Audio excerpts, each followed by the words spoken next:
We are going to be learning about a technique called tie-dye.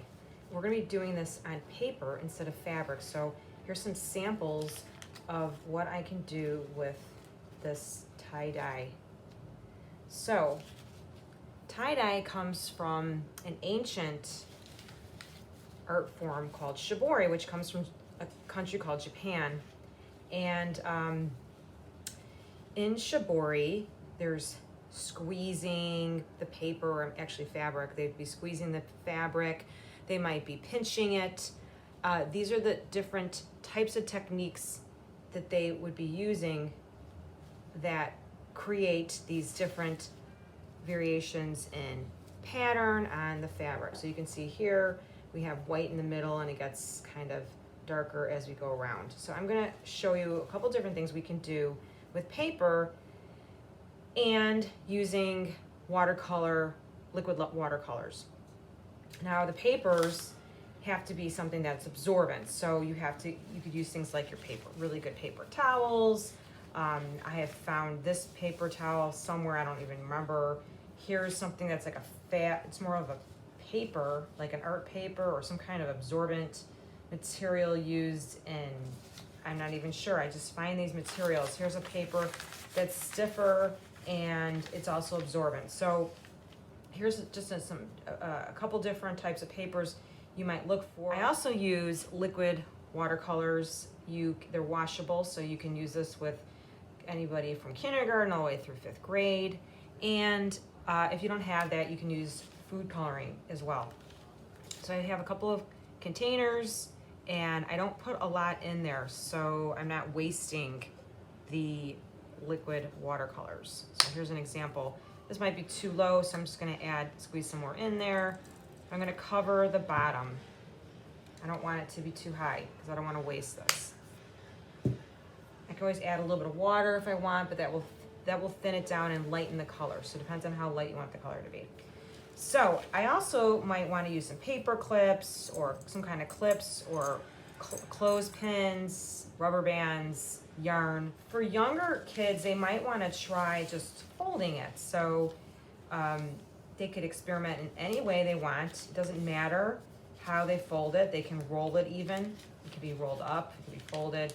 And they will just hold it tight. They want to make it small, and they can just dip it for a little bit while it absorbs, as you can see how it's absorbing like this. And then they could flip it and try doing a second color on the other side. So those colors will quickly overlap one another, and they might even discover new colors that way. And this piece of paper that I just dipped and dyed now is ready to go on the drying rack. I'm going to do some more folding again, and I'm going to fold it in half and in half. Maybe I'll fold it this way. I think this time I'm going to fold it in a triangle. And now I am going to clip it. I'm going to do a third color.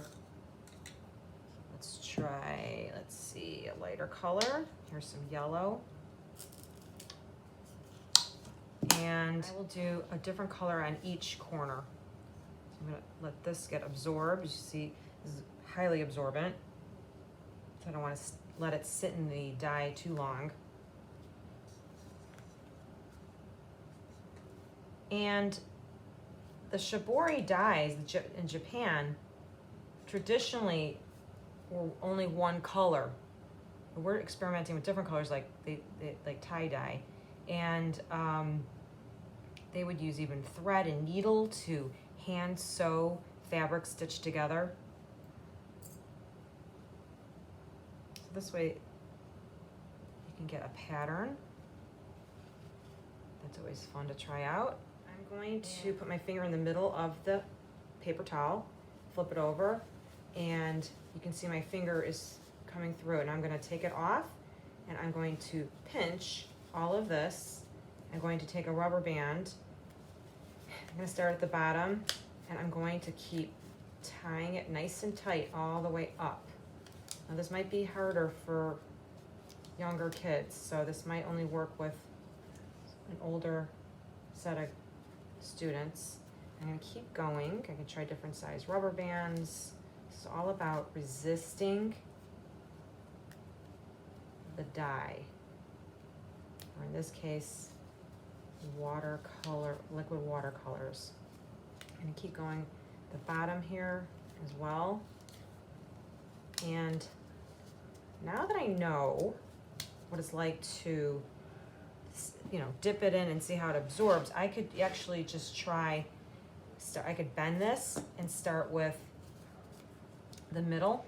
Maybe I start with yellow and I just let this get absorbed in the middle. And then I do the next color, maybe I unfold it and I now dip the bottom part in. You can see how it's rapidly reaching up to the yellow, and then I can turn it and keep it straight also, and maybe dip it into the red. And now I can really see, I'll really be able to see how a pattern can occur once I take the rubber bands off. So this is going to be a circular design. Sometimes the rubber bands can resist the color. Sometimes it doesn't. Depends on the kind of material you're using. Okay, and now when I undo this, I can have my simple bullseye design.